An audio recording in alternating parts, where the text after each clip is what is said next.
Jessica joked about her mushroom incident at the party. Everyone laughed, but I couldn't join in. I sat in the corner, silently eating, trying to swallow my discomfort along with the food. Why is Michael so quiet today? Feeling down, perhaps? The group erupted in laughter. David and Emily seemed to set the tone, and soon more people joined in the verbal bullying. Honestly, you're quite lucky. Even if Jessica still has feelings for Alex, isn't she planning to marry you? Their taunts chipped away at my dignity. I glanced at Jessica, who was quietly sipping her tea, her expression indifferent. She wouldn't stand up for me this time. So, I had to defend myself. David, as far as I know, you weren't Emily's first love either. If Alex is so perfect, why did he disappear without a trace when Jessica was on the brink of bankruptcy? My words hit David's sore spot. He pointed at me angrily, his voice trembling. Don't think you can talk to me like that just because you're with Jessica. You don't have the right. If Alex hadn't gone abroad, you wouldn't have had a chance with Jessica. The sound of a glass shattering abruptly silenced the room. Jessica, who had seemed detached, now radiated cold fury. Seeing her anger, everyone fell silent. Jessica turned and grabbed my throat, her face livid with rage. Apologize, Michael. You have no right to mention Alex. No, I did nothing wrong. Fine, very well. I've been too lenient with you, and now you don't know your place. Her grip tightened, and my breathing became labored. No one stepped in to help me, they all watched with expressions of amusement. Just as I was on the verge of passing out, someone finally spoke up. Jessica, let it go. He's not worth it. You don't want to end up in jail over him. Jessica seemed not to hear. Alex was always her untouchable sore spot. Her grip showed no sign of loosening. Fearing I might actually perish and implicate them, the others tried to pry her hand away. Darling, your call is coming through, Jessica, answer it. Alex's voice cut through the tense atmosphere. It was his personalized ringtone for Jessica, which she still used even after 7 years of separation. Jessica finally released me and answered the call immediately. I clutched my throat, coughing desperately, feeling a wave of coldness wash over me. But Jessica only focused on Alex's call, not sparing me a glance. For Alex, she wouldn't tolerate even a moment's delay. Jessica, I'm back in the country. Come find me. In that instant, the oppressive atmosphere was replaced by excitement. Everyone became incredibly animated. They all left the private room, leaving only David, who continued to look down on me arrogantly. Weren't you quite bold just now? Now that Alex is back, let's see how long you can stay smug. He laughed triumphantly, clearly relishing my misery. Alex's voice cut through the tense atmosphere. It was his personalized ringtone for Jessica, which she still used even after 7 years of separation. I've got to take this. Jessica released me and answered the call immediately. I clutched my throat, coughing desperately, feeling a wave of coldness wash over me. But Jessica only focused on Alex's call, not sparing me a glance.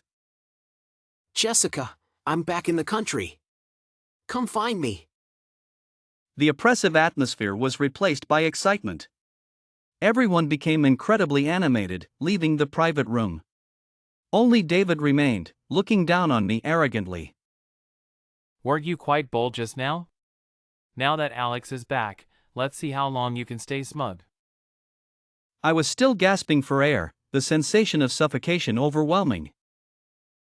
The atmosphere was thick with tension as Jessica's personalized ringtone for Alex pierced the air. Despite the 7 years of separation, she still used it. Jessica, I'm back in the country. Come find me. The oppressive atmosphere shifted to one of excitement. Everyone left the private room, except for David, who continued to look at me with arrogance. Weren't you quite bold just now? Now that Alex is back, let's see how long you can stay smug. Gasping for air, the sensation of suffocation overwhelmed me. Michael threw the fresh-cut flowers Jessica had given him not long ago in front of her. The flowers had already started to wilt, petals scattered on the ground, just like their 7-year relationship, easily shattered. I hope your love is as fragile as this flower. She was stunned, and Michael no longer looked at her. Before he walked out the door, Jessica's voice, filled with gritted teeth, threatened from behind. Michael, you'll regret leaving me. Michael ignored her, dragging his suitcase and leaving directly. He rented a small apartment in the suburbs. Although it couldn't compare to Jessica's spacious flat, it gave him a sense of security. It also spared him the humiliation of having to bow under someone else's roof. Everything was relatively smooth at first. But finding a job was really difficult. All the resumes he sent out seemed to disappear into the void. Michael came from a single-parent family. His mom saved Jessica in an accident. Jessica survived, but his mom left him and his father forever. Before she passed, his mom held his hand and asked him to take good care of Jessica. He agreed. In the 7 years they were together, he didn't know if she was just playing along or if she genuinely wanted to repay his mom's life-saving grace at that moment. Looking back now, perhaps her occasional help when he was bullied was simply because his mom had saved her. After his mom passed, his dad's health deteriorated, possibly due to grief, and he developed kidney disease. Michael needed to send him hospital fees every month. He had no choice but to take a temporary job as a waiter in a restaurant. Recently, the restaurant was running a promotion, and he was responsible for handing out flyers outside. Hey, isn't that the guy who used to be with Jessica? Turning around, Michael saw David standing there arrogantly. Beside him, Alex was affectionately holding Jessica's shoulder. Alex noticed Michael and seemed to realize something, trying to withdraw his hand, but Jessica held on tightly. You left so confidently, and now you're just a waiter in a restaurant. What was it all for? As soon as she finished speaking, Alex and David burst into laughter.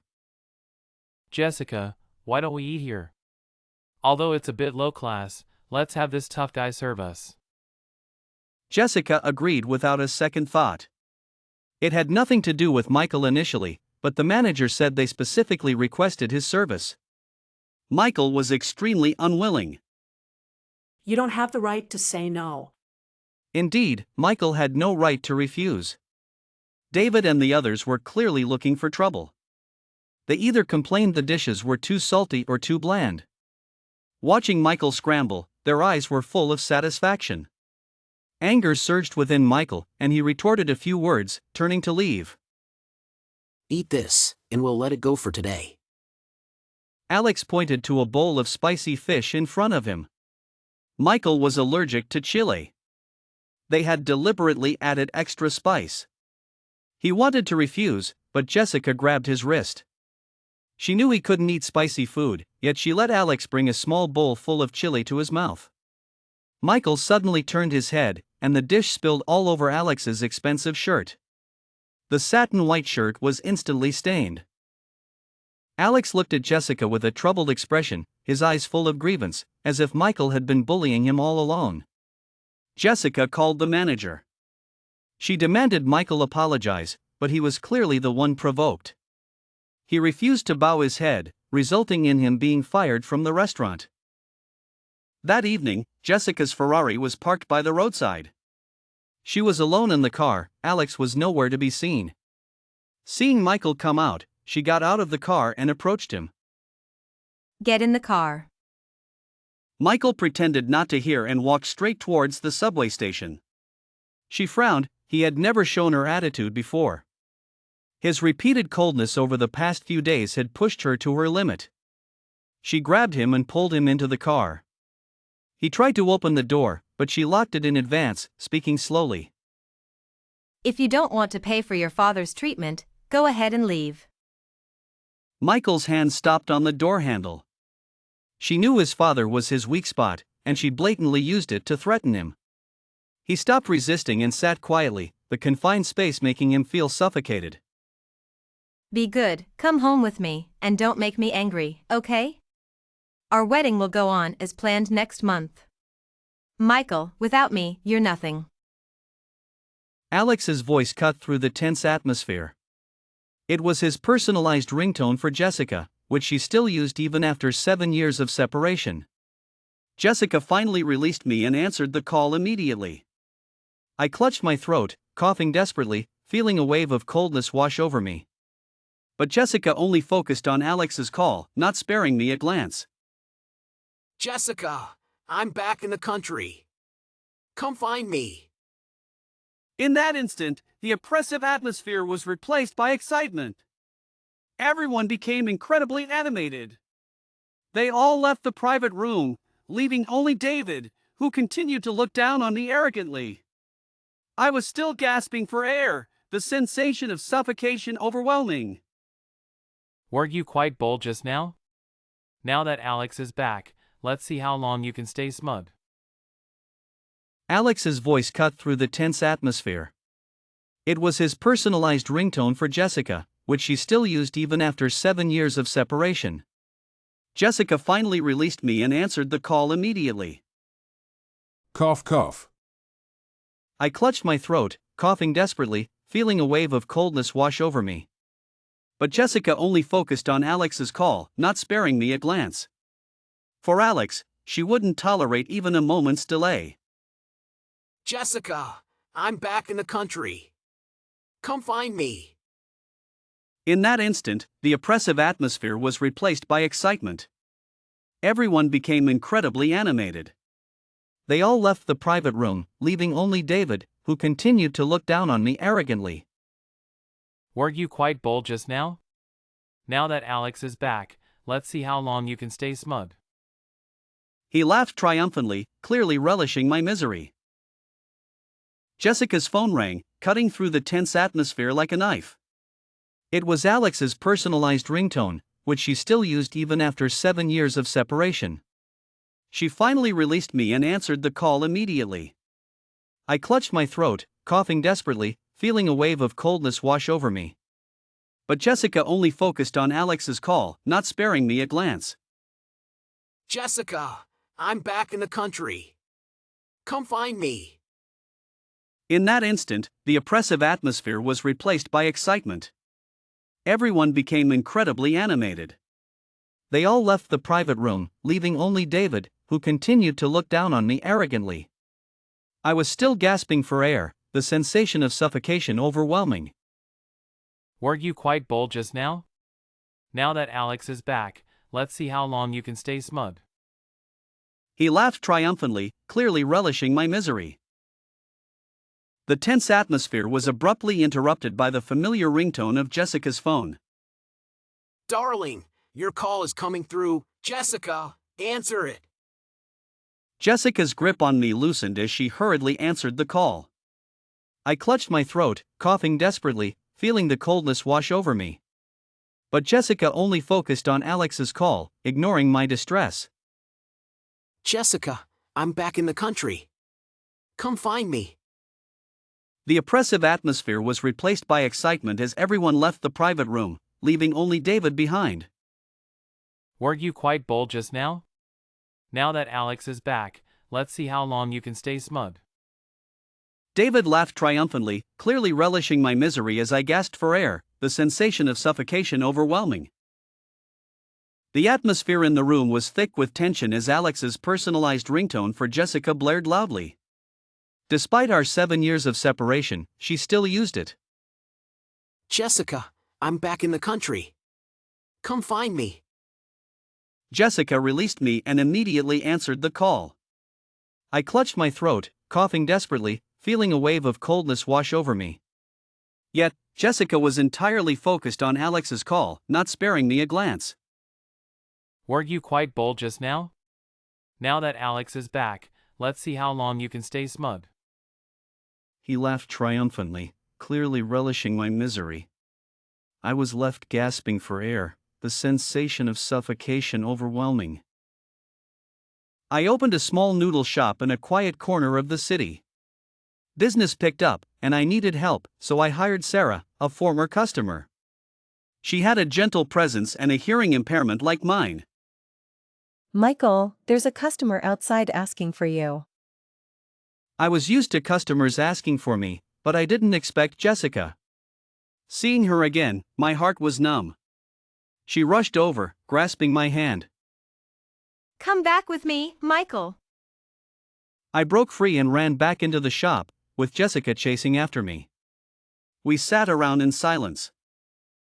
Who is she? We agreed to get married. If you're okay, why didn't you come home? What home? Jessica, it was you who destroyed that home.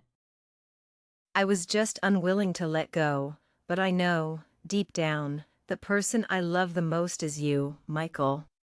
Come back with me. Unwilling to let go, so you used your ex-boyfriend's return as an excuse to betray me. What right do you have to ask for my forgiveness?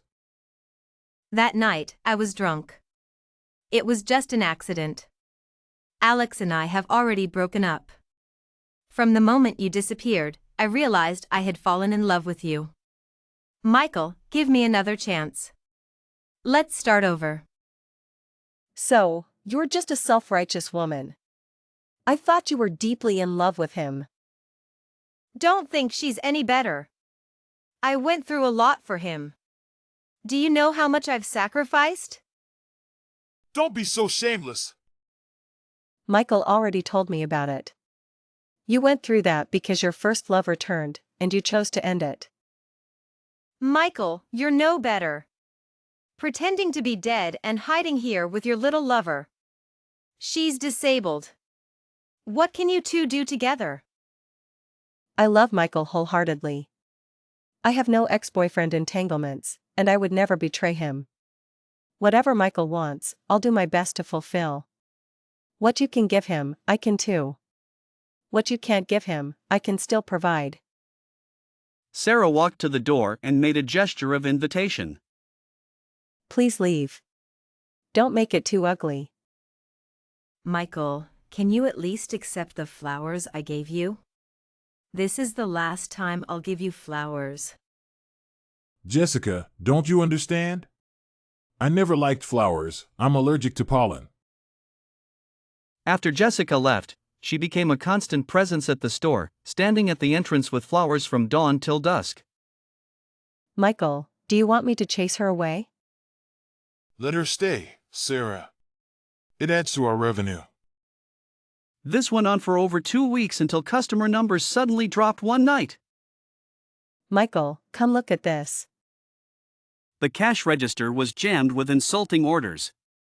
Sarah and I exchanged bewildered looks. Unbelievable! This boss is a male gold digger! Shameless! After investigating, we found the problem: negative reviews due to a misleading video. Such a lowly tactic. We know who's behind it.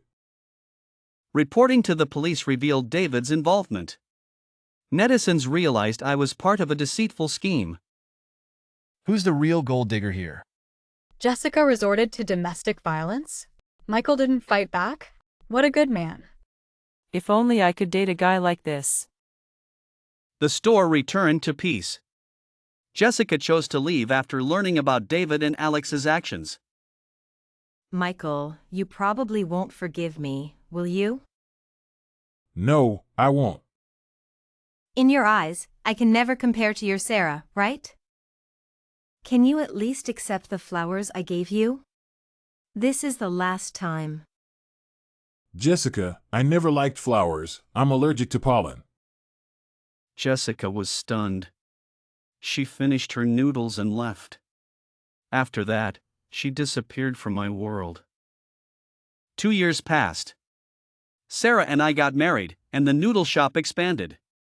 One summer day, a lawyer brought news of Jessica's passing. Jessica transferred her company and assets to you before she passed. She felt she owed you.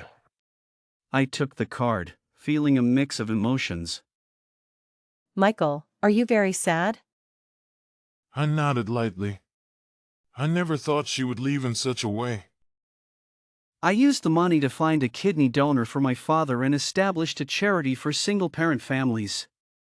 With Sarah by my side, our future was full of endless possibilities.